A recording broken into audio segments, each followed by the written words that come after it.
Good afternoon, everybody. Welcome to another edition of the Inter-University Debate. On this special edition, we're going to be hosting the students from Kampala International University, the Western Campus. And we will be talking about the credibility of elections in Uganda since 1961 under the theme Uganda's Unending Quest for Credible, Free and Fair Elections. And on the call, of course, I have 4 of the best students, the speakers, who will be representing KIU Western Campus at the Inter-University Interface later next week. And on the call, I have Aheebwa Mark Apuuli. Mark, can you please unmute your microphone and say hello to the viewers? Okay, hello everyone. Mark Apuuli is my name, and I'm very glad to be with you here. Yes, thank you, Mark. You can also maybe tell us the course that you do, to make the introduction more wholesome. Okay, I'm doing a Bachelor of Medicine and Surgery in my second semester. And I'm also part of the debate club of Kampala International University, Western Campus. Oh, thank you. But also part of the Hope Initiative Club, I hope. Thank you, because yeah, I am. That's how you're debating. Thank you, Mark. And then, of course, we have John Okou Opolot. Opolot, please say hi to the viewers. Hello, viewers. My name is John Okou. I do medicine and surgery like Mark. I'm also in second year. I'm part of the Hope Initiative Club, and yeah, happy to be part of this. Thank you very much, John. And then, of course, we have Anitah Nassaka. Anitah, how are you doing? And welcome to the Inter-University Debate Show.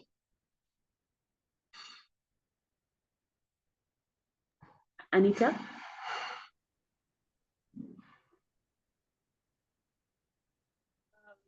Anitah Nassaka is my name. Currently pursuing my bachelor's degree in second year first semester, serving as the MP School of Nursing, then also part of the Hope Initiative and also Timeless Student Debate Society. Yes, thank you very much, Anitah. Your audio quality is a little bit weak. I don't know how you can work on that so that during the presentation your words will not be interrupted. And then, of course, lastly, we have Vivian Aceng. Vivian Aceng is another one of our debaters. Vivian, please unmute and speak to us.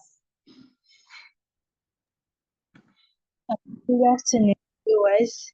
Unfortunately, I'm not able to have my video on, but my name is Vivian Aceng. I am a student of Bachelor of Pharmacy here at KIU Western Campus. I serve with the Hope Initiative Club as Vice President, and I also serve on the Debate Club of KIU Western Campus. I'm glad to be part of the call. Thank you. Yes, thank you so much, my dear friends. And now we're going to dive straight into the conversation, of course. And I will start with the person who was the first to jump on the call. That is John Opolot. Opolot, give us, of course, an introduction to this. I want us to look back into the first election, the first elections in this sub-theme of ours, the 1961 elections, and compare them with what we had recently in the 2021 elections. What trends that happened then still exist in our elections today, but also if they're totally different, what are the differences? Okay, so the 1961 elections, if I'm to give a nature of them, were characterized were organized exclusively by the British by then. So they influenced the legal framework that had to be followed in the elections. That means they influenced the roadmap to be used, even the qualifications people had to meet to vote. And that means there had to be one person that controlled how the elections happened, that influenced the decision, that acted more like the Electoral Commission at such a point in time. Now, the problem with that by then is, at such a time, we had specifically Buganda that had collaborated so much with the British, and Buganda was like the center of the elections. Notice, other regions in Uganda existed, and by that time, culture was a big idea. The roadmap needed to be that all regions had to participate in the election. Now, the problem we identified in that election was an aspect of boycott. It's the biggest talk of the election because Buganda boycotted, and Buganda provided the largest number of voters for the election. So that alone provides a problem of one, there was no inclusivity of everyone in the election. But two, people had the ability to undermine any efforts in the legal system to justify why everyone had to vote. But also three, the fact that Buganda boycotting the election ended up having few people participate in the election, and there was more like there was legitimacy in the people that participated in the election, and even the results are something that people question because a particular kingdom did not participate in the election. That now, back to your question, am I still audible? Do you still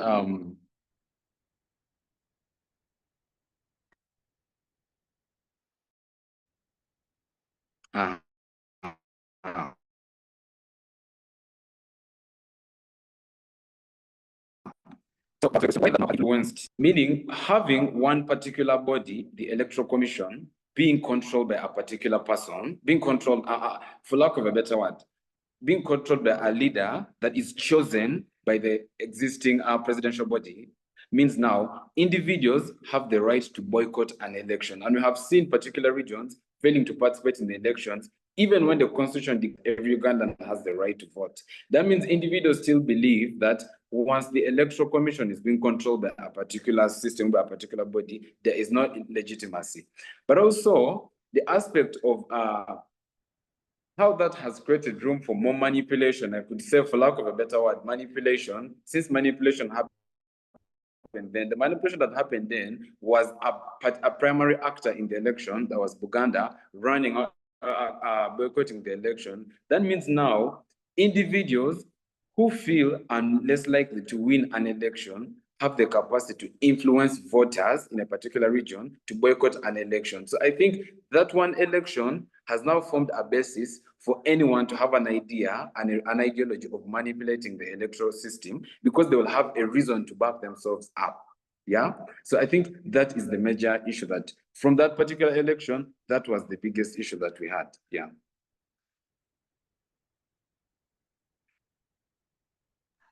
Thank you very much. I think you forgot my other side of the question. I was talking about what trends are still reflected in our electoral cycle today. Oh, okay. Trends that are reflected now, we have trends of, manipulation is the big issue. The fact that, okay, the most basic trend from that 1961 election, because other elections have trends they provide, but 1961, voters now have the ability to boycott elections. So that is one big trend that has undermined Uganda's efforts towards achieving actually a better electoral process and good leaders, because individuals know that even if I go and vote, we are less likely to win in this election. So individuals will have no reason to go for an election, even when they meet the minimum requirements of an election, like maybe having the voter's card and the voting age perfect. Individuals now find it very easy to boycott an election and no one holds them accountable. So I think that one trend has significantly impacted so much, because we now notice that electoral leaders who want to come into power, no particular regions they will go to and have and campaign so much more, because they know these regions cannot boycott an election. And they also know regions they'll not go to because they know such regions do not necessarily find a value or find an incentive in going for an election. So I think that is the trend we are seeing. Well, thank you so much. And now I would like to, Aheebwa, I know you were the second to join the call, but we're trying to strike a gender balance so that we so that we do not appear biased. So I would like to invite Vivian. Vivian, let's talk about the the different constitutions and how they delivered elections in Uganda. Starting from 1961, but also the subsequent elections under the different presidents in Uganda until 2021 elections. What did the legal framework look like from that moment until today, and what similarities and differences do you see? Vivian, can you hear me? Yes, please, I can hear you. Yes, take us away. All right. So, so we understand that a constitution is basically a legal set of rules that are we understand that a constitution is basically a set of rules that govern the governance of a country. And that means that for a constitution to be very credible and deliver very well, it means that the constitution no one has to be above the laws that are in that constitution. Now, I'd like to start right away from the 1995 constitution. We understand that there were some constitutions between 1961 to 1995 that, of course, influenced the elections, but all those constitutions that were there in that time were not as implemented and not as inclusive as the 1995 constitution. So one of the things that we really appreciate about the 1995 constitution is that it was very inclusive. Right from the time that it was being written, it was very inclusive. It's very clear that the 1995 constitution is basically written out of consultations from the people of Uganda, and it's written out of their expectation of what they want their government to look like. Now, the 1995 constitution, it has a couple of articles that talk about elections. One of them is Article 1 that emphasizes the sovereignty of the people and that no one is above the people. The people have the power. We also have Article 59, Article 61, all of which talk about the right of the people to elect their leaders. And we see that the Constitution was, as the people that gave their ideas when the constitution was being written, it was first of all expected to be a very inclusive constitution that also points to very inclusive elections. However,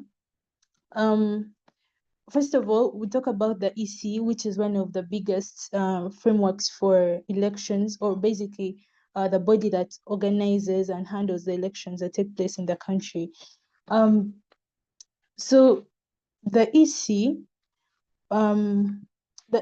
has the responsibilities of, first of all, educating the voters.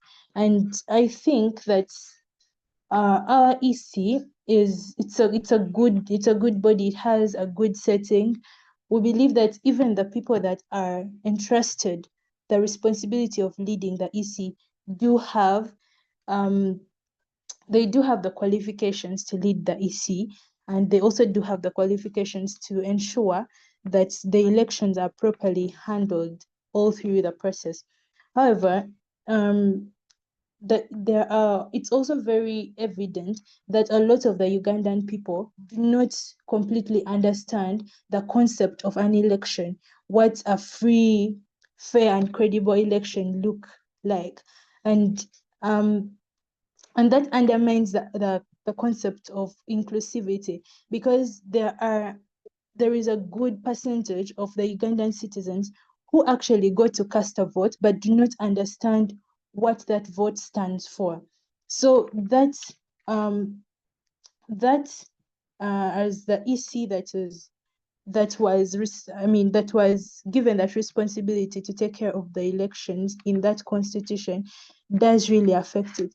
Also, The 1995 Constitution talks about the respect for human rights, the observation of human rights. However, we see that in most of the elections that happen, first of all, there is a lot of intimidation. And so a lot of people a lot of the Ugandan citizens who vote do not completely vote with freedom.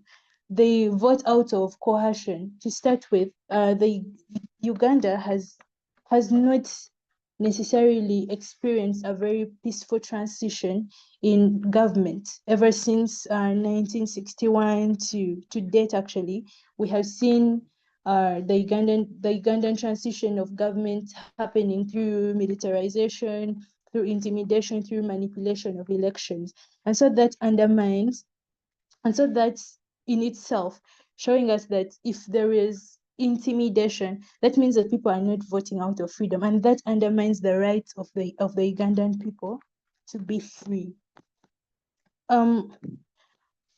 Also, some other aspects of intimidation that you see that undermines the rights of the Ugandan people is the militarization of the politics.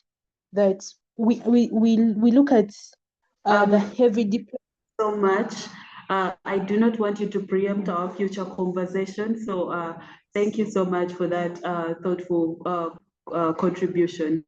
And now from Vivian, I would like to go ahead to Aheebwa Mark, because that's he was supposed to be the second speaker anyway. But Mark, I would like to invite you to talk about institutions. That is the Independent Electoral Commission and the Army, of course. And this is my question. Do you believe that Uganda's Electoral Commission operates independently, or it is too politically aligned to deliver credible elections? What is it that you believe, and on what basis do you have these beliefs? Okay. Thank you for the opportunity. Going straight away to the question that you've asked, is whether I believe the EC is independent or not.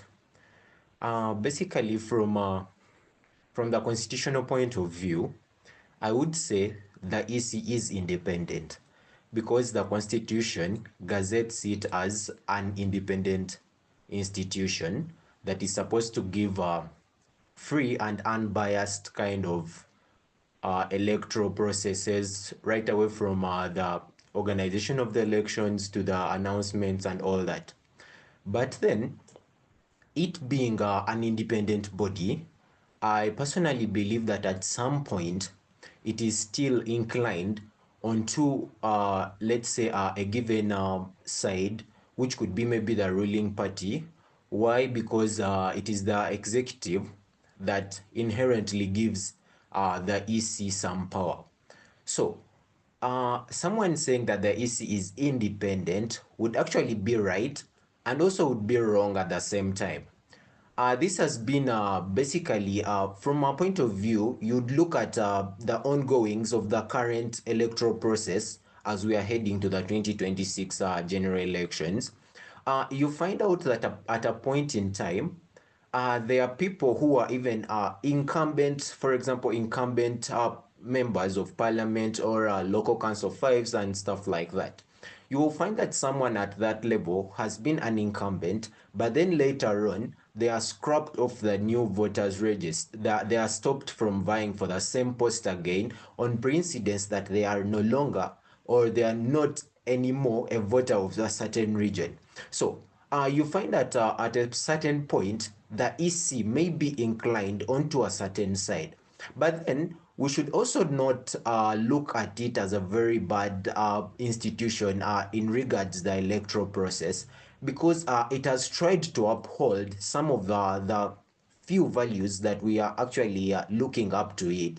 For example, when you give an incidence of the Electoral Commission going ahead to nominate candidates who are, for example, in prison, people who are still being charged with crimes and stuff like that, but these people are still nominated even in their absentia, shows actually something. Okay, it tries to paint more of a kind of a democratic kind of leadership through the EC, or independence in the EC, in that they are giving people that the little rights, as we would say, the little rights that they actually deserve. And then also another question I would like to like maybe pose to people out there is making the EC actually independent is something that is going to actually be hard in regards a country or a state of African settings, because in Africa it's where we have different tribes, people based on religions and stuff like that. So it becomes literally hard for us to actually make the EC quite independent. But then that will be a discussion for another day. Then going on to the militarization of elections, we have seen that in the entire history of Uganda up to date, the military is always in one way or the other involved in the electoral processes, something that even the constitution itself is against.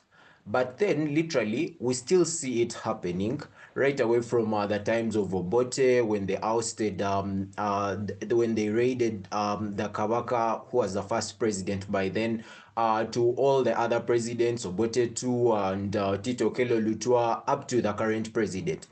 And then in the subsequent elections, we find out that most uh, opposition leaders are actually treated unfairly or dehumanized in many of the ways, because a case in point of the 2020 kind of disruptions in Kampala during the electoral process, and all things related with that. But then it still goes back to who are the actors in the electoral process. Are they doing their job? The election observers, are they giving the real feedback that is needed from them? The people who are at the local councils, at the district level, the local governments, are they doing the voter education? Are they doing what is required of them? Is the EC trying to be as fair enough as it is supposed to? Or is the police actually supposed to do the work that the military is doing, or vice versa? So that still remains on how actually the constitution is actually being how we're driving away from the real constitution that we ourselves made, and we still continue to make the different amendments that actually ruin the sovereignty or the whole importance of what a constitution would stand for, that is giving the power to the people. And then lastly but not least, is something that all the voters should, before we start putting all the blame on the EC and the military or stuff like that, is that they should understand that even though the constitution gives us power, the power is given to us once, and that is when we are given the right to actually choose the leaders that we have, that we want to lead us. And once we misuse that power, because we are given that power for that minimal time to actually get those leaders who will now hold this power for a period of 5 years as dictated by the constitution. So that then goes back to the people who are voting. What is your mandate as a voter, or what is your mandate as a voter to actually contribute to credible and fair elections for the country? Well, thank you so much. So I don't know, you answered my question with a yes and no, and so I'm not sure which side you're on, but we are happy to get your contribution, Mark. So Anitah, of course, I will invite you to the conversation. We have talked about the law, we have talked about the institutions, but we've also talked about our history. And now let us talk about a vital part of the electoral process, which is the voters. One of the concerns of our time is the fact that people are either too radical, especially young people, that let me rephrase that. One of our concerns is that young people are either apathetic, which means they do not care about the electoral process, or they are too radicalized. They care too much that they're using wrongful means. So how would you say civic education and voter education, what type of role do you think that plays in ensuring credible, free, and fair elections? Anitah.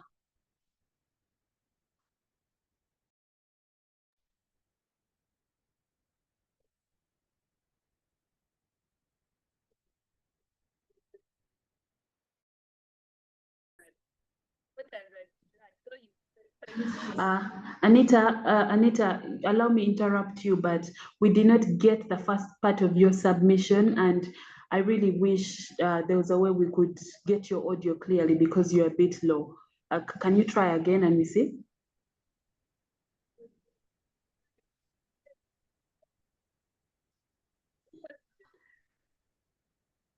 Your audio is still really low, Anita.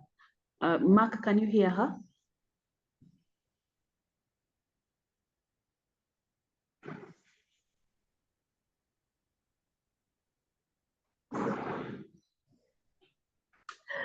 Anita, I think you have to find better network because we cannot really hear you, or find your microphone settings and then get back and we can have your submission. And maybe I can forward that question to John. John, can you hear me? Opolot. Yes, I can hear you. Yes, let's have you answer that, and when Anita fixes her audio problem, then we can have her answer something else. So I'm requesting that you rephrase the question for me and I answer bit by bit. Yeah. Okay, thank you very much. We were talking about the voters, and one question I asked is that what role does civic education play in ensuring credible, free, and fair elections, but also the attitude of voters in an electoral cycle, considering the fact that right now they say that our voters, or young people, for example, who are the majority of voters, either do not care about the process or they care too much that they're using extreme means in order to exercise their democratic right to vote. Okay, that's a good one. Let me start with first the attitude, how the attitude of voters comes in. You see, unlike Kenya, where the young people have been able, someone who was born maybe in 2001 has been able to see a transition of up to like 3 maybe presidents, 3 different presidents coming into power, and they have felt the impact of each president. How? They have felt the taxes that were charged at a certain time of a certain president. They have felt what transition of power actually looks like. For them, they have the reason to run around the streets, burning down buildings and fighting against the government, because they feel what the current government is doing is maybe worse, is maybe not as equitable as what the previous maybe president they have had does. When we come to Uganda, majority of the young people we have actually been born in an era. Please, I hope no viewer attacks me later saying I'm attacking an existing president. Like, all viewers, all we young people have been born in a time of one president. You get it? We have felt the same government grow and fall and maybe do certain things. We do not know, we do not have the feel of what power transition looks like. We do not have a feel of what of who else could have been competent enough to maybe manage the country or do the same stuff that we think other governments will do. So when we talk about the voters now, the young people, one, could have an attitude of do not necessarily mind who to vote or what to vote, because after all, for the time they have lived, they have seen from 2001, the same person has won elections, 2002, the same government has won, 2006, the same government has won, 2011 up to now, they have felt the same government. So that alone would undermine any efforts a young person has towards maybe having a transparent system. But also young people now, like maybe, usually the word we use is Gen Z. The Gen Z maybe now have, what they look at is, they have seen that the existing electoral commission has had complaints being raised upon it, yeah?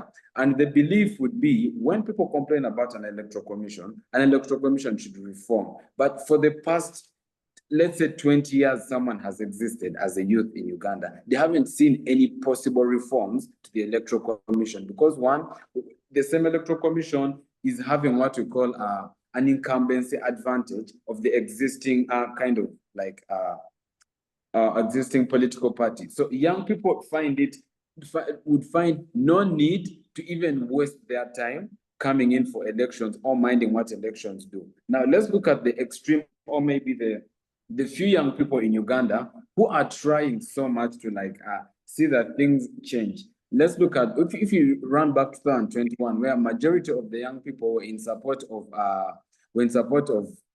Bobby Wine, for lack of okay, young people felt this is a young man who is going to fight for our rights, maybe, who's going to eventually come and support our hustles, and maybe who's going to forefront our ideas. That's why young people were able to actually run on the streets. But now the problem was the military came in and intervened. This is where the problem comes in. The military in any country is meant to be non-partisan. Like, it is supposed to, any person that goes against the other. But in this particular election, we noticed that the military was only targeting opposition kind of voters and what. So that alone has killed an incentive. It has like demotivated young people to actually have the urge to fight for election, to fight, or maybe have the patriotic spirit for their country. Now, I'm still, the question was, they do not care too much about the elections now. How does this fit into the question? In the current electoral commission came up with a directive that there should be there was that particular time they said there should be no new voter IDs registered, yeah? So the point is, the new voter IDs are definitely for the young people who are now of the right age to vote. But when you come out and say that there should be no new voter IDs for young people, that means what you're saying is no young person should actually vote. So no young person would definitely be motivated to even want to come actually and fight for their right, and see that they also meet the minimum requirements for the constitution that everybody. Yeah. So now after this, what do you think the role of civic education be? Majority of the voters Uganda records are elderly or old people who maybe were empowered by that time during the times of maybe Obote, during the early stages of President Museveni, to come into power. People who actually fought, people who know what power transition looks like. This is how it looks like.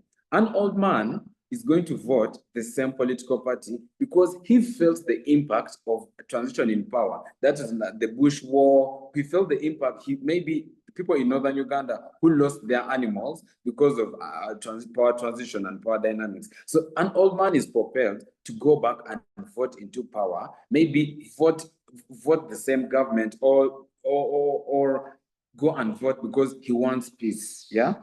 Now, why we think civic education is now necessary here, civic education empowers young people, not just with the strength to run around the street and be killed, but empowers young people with the knowledge to be in position to calmly engage existing policies. Yeah. The point is, we notice the constitution is good enough. The 1995 constitution is good. It is like very good, like its parameters are substantive, but its goodness has created a system for manipulation of the system. People usually say the system is good, but the execution is poor. Yeah. So when we bring in civic education, it teaches the young people, the youth, the Gen Z, now how to execute the constitution.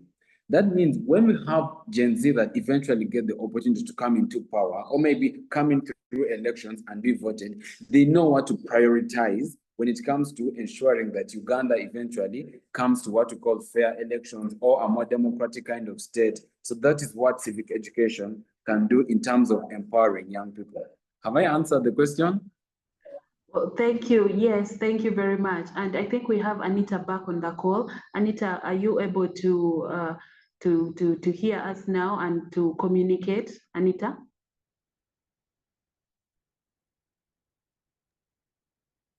Yes, please. I hope you can hear me more clearly. Yes, yes. Did you hear what John submitted? Sorry? Were you able to pick what John submitted during while answering the question that had initially presented to you? Yes, I was hearing. Yes. Do you have a different or an alternative perspective, or an addition to that? I think it will be an addition, but I will dwell more on the side of the civic education. So we are seeing that currently. Are we communicating? Yes, yes, please. We can hear you. Go ahead. All right, thank you. So I was saying that I'm going to dwell more on the role of civic education to our political environment. We are seeing that currently, for people who are interested in our politics or Ugandan politics, they are the very people that are actually taking initiative to look for the civic knowledge, to know what they are needed. Because let me give you an instance. On the previous curriculum that we had, political science was erased from it. So you see that even the young leaders who may want to get involved, they don't know actually what to exactly do when they are getting involved into politics. However, because we are having some NGOs and organizations like the CCG that are making sure that at least the young people receive that civic education, we see that we are trying to improve on the civic knowledge and gazetting a larger civic space for the young people. So that also, in my point of view, it influences how people are going on the way they participate in the current politics. As you said that some people are too radical, as Mr. John was saying that they are radical because they are hungry for change. They think if they act like that, they may experience change. And then some are passive or don't want to get involved. I think here we are going to differ in that perspective, because one of the things that has discouraged many youth from getting involved in politics, we can say militarization of our politics, because we are seeing that currently, because of the current regime being in power and it is also in charge of the military, many of the young people are being abducted and they are just disappearing. So you can imagine if you were with a friend yesterday and they tell you that person has disappeared and it is such and such people that took that person, and that means you either back off or you stay strong, which is hard because in Uganda many people are looking on how to survive. How are we going to make it to the next day? So you can't tell me at the same time I struggle economically and at the same time I begin running away from government. It becomes really hard. That's why we are seeing that some youth have decided to distance themselves from politics. That's all I can say. Oh, thank you so much, Anita. Don't go yet because I have another question for you. Can you hear me? Yes, please. Yes. And the question I have is still on the voters. And we're saying that over time, as much as the population has grown, the number of voters or people who show up to vote keeps decreasing. What do you think should be done to make sure that people come and participate in this? Because elections or the voting is one of the most crucial exercises in a democracy. So what do you think should be done to make sure that more people come and vote, or what should be done so that people can trust the electoral process in Uganda? So one of the things, as you've said, that the participation is really decreasing, however much we are having a very large population. We can see from the percentages that in 2016 we had 67.6% participation in our elections, and then when it came to 2021 we had a 59.2 voter turnout.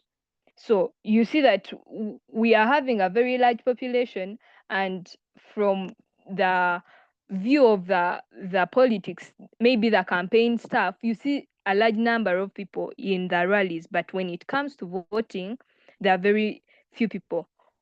One thing I think we should consider is demilitarization of our politics, because as the constitution says that the work of the army is known to get involved in any political stuff. They are only supposed to keep Ugandans, but you're finding out, we can see this, we can witness it from the recent by-elections that happened in Kawempe.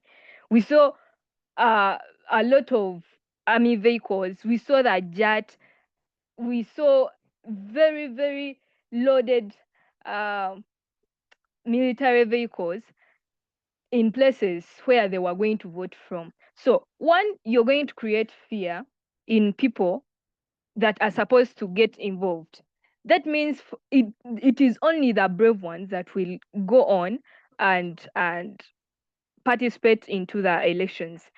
If at all those ones that at least are encouraged by their friends to go and vote, they will not be able to keep or to monitor what they are voted, because we are seeing, like the current NUP suggestion of a protest vote, we are seeing that they have been voting, for those who have been voting, but still they don't trust the process. They say after you have voted, keep the vote, because they think anything can occur. Those votes can be changed. After we've demilitarized, I think we also have to get some changes in our constitution, because the constitution doesn't clarify about the incumbent president. We are seeing that however much the president is contesting, at the same time he still has the powers as the president. To me, it looks so inappropriate, because if we are in the same race, you are already at an advantage of being an incumbent, and then you can't be the same person to run the process almost, because we should be at least to a point that if it is time for campaigns or elections, the president is supposed to, or the incumbents from the presidents and the MPs is supposed to leave the post, such that we know that the post is empty, and maybe it is left in the hands of the vice president, and we have a more fair election, such that we reduce on the power that is given to the president during the electoral process. Because it actually, that's why I think some people don't even take the consent to get involved, because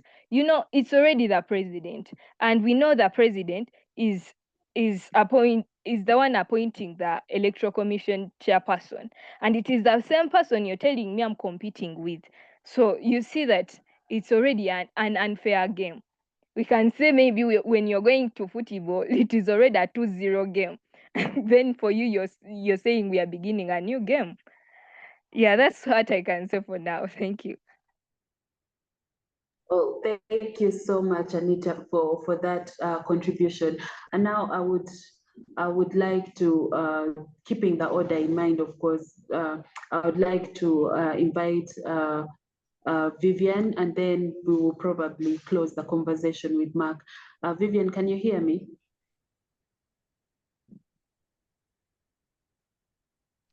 Yes, I can. Yes, Vivian, I would like us to talk about technology, especially as a tool of information sharing, but also as a tool of democracy. We know that right now some of our voting systems are not as sophisticated as many countries. However, there is a conversation around introducing biotech into the voting process in 2026. So I would like to ask, how do you think tech will affect the credibility of elections in Uganda in 2026?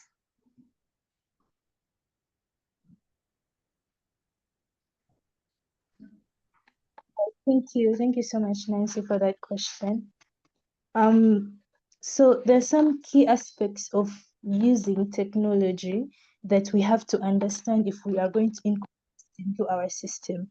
To start with, we have to understand that we have to understand the percentages of our citizens that are literate enough to be able to use this technology within that time. a question that already comes to mind is, if this technology is supposed to be incorporated into the system in the very next election that we are going to be taking part in, how much of training and education on use of this technology has been put in place already? Because the technology, for it to be used, that first of all looks like having a set of people who are supposed to be in this voting areas properly trained, and they know how to use this technology very, very well. It also looks like, on our economy, it also looks like having these systems, these machines purchased. And then also, now that also looks like what's the guarantee that whatever results that we're going to be receiving from the use of this technology will not be manipulated? You know, talking about manipulation that we have seen even in the manual systems that we have seen manipulation happening very subsequently in all the elections that we have talked about. And so what is the guarantee that this technology that is being used is not going to cause manipulation of election results? And what part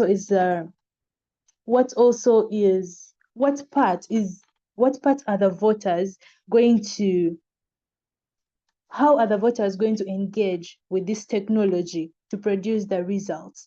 So if the voters are supposed to engage with this technology, how complex is their part in the use of this technology?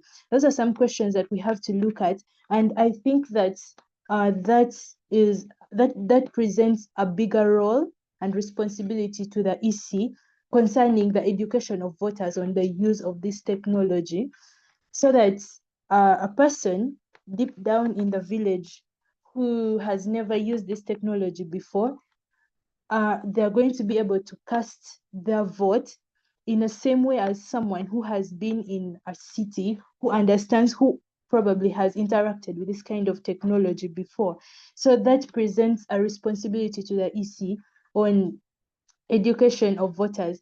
Now, I think that this presents to us a major challenge in the credibility of the election results that we shall receive, because we have already received manipulation of results and difficulties even with the manual systems. So now, and we've been talking about the role of the EC. How well has the EC executed the education, civil education for the citizens to be able to produce valid results, the results that they expect from the elections? So now bringing in a whole new concept of biotechnology into the voting system also now makes us ask, what is the guarantee that this time the biotechnology is going to produce better results, or even just results as good as they were at the manual system, if at the manual system we also had the challenges of even receiving things like having our citizens producing invalid votes, for example. So that kind of presents a problem of poor voter education. Yeah, I think so. So I think that biotechnology, first of all, it would be such a big responsibility to incorporate it and make sure that it is implemented properly in our next election. Thank you. Oh, thank you very much, Vivian. And now, as we, of course, conclude the show, I would like to get Aheebwa Mark's contribution, especially on best practices. Right now, we are having presidential campaigns, and of course, parliamentary nominations are also happening. And, you know, people are saying there's a semblance of that the processes have been fairly peaceful. However, we still have some inconsistencies, especially in equal application of the law, and how people are being removed from the voter register. Many CSOs and other human rights groups, of course, have come in also to talk about what a human rights approach, especially to civics in elections, is. And they said one of them is peace and respect of all human rights. So what is your definition of peace in an electoral cycle, and how can we make sure that everyone feels included during election time to observe the peace that we're trying to protect? Mark. Okay. Thank you for that opportunity. I would define peace in very many ways, but generally, a peaceful election would look like an election where everyone is given the mandate to do what they are willing to do, as long as no one else is hurt in the process, so that they can be elected into or voted into power. The inconsistencies, just like I talked about in my very first speech, of people getting removed from from ballots and stuff like that, still goes back to how we have painted democracy as a country. So I believe that as Uganda, we are 100% are ready for the 2026 elections, but we're 0% ready for democracy. Why? Because I feel like we have painted elections to be more of a ritual or something that we shall always go through every after 5 years. And everyone has just become accustomed to that, that after every 5 years, I will go campaign and do this and do this, and then I'll get voted into power. So, the constitution being then the actors like the Human Rights Commission, the judiciary, not really coming up to help, but rather just talking about how unfair the electoral process is, how people are abducted, how people are being tortured and stuff like that, still puts a question mark on what their effect is, or who then makes it effective for us to question the peace in the electoral process. So I believe that as a country, we still have a long way to go. Just like one of my fellow panelists, Anitah, said, when you go to an unfair field and you also accept to actually take part in such a game where you feel like it is unfair, then it becomes hard to explain to people that actually one of the players in the opponent's team is actually the referee. I would like to paint it in our own words. But then, so this then goes back to like one of the things that we have been talking about from the very first beginning. The very first elections in Uganda, when a certain body decided to, that is the Baganda, when Buganda Kingdom decided to boycott the elections, and there was a significant uproar in the entire society, showing that actually there was something to be questioned about how everything was being run, the militarization and all that was going on during that time. So still, this points to only one picture, that as Ugandans, yes, we are ready for elections because that's what we go through every after 5 years. But we, particularly as the new generation, the Gen Z, we shall not be happy, and it will take actually a lot from the actors to actually convince us that it is easy for us to go and vote and maybe change leaders or change power, or actually grant us back the power that the Constitution inherently gives us, which we do not actually have at the moment. Thank you.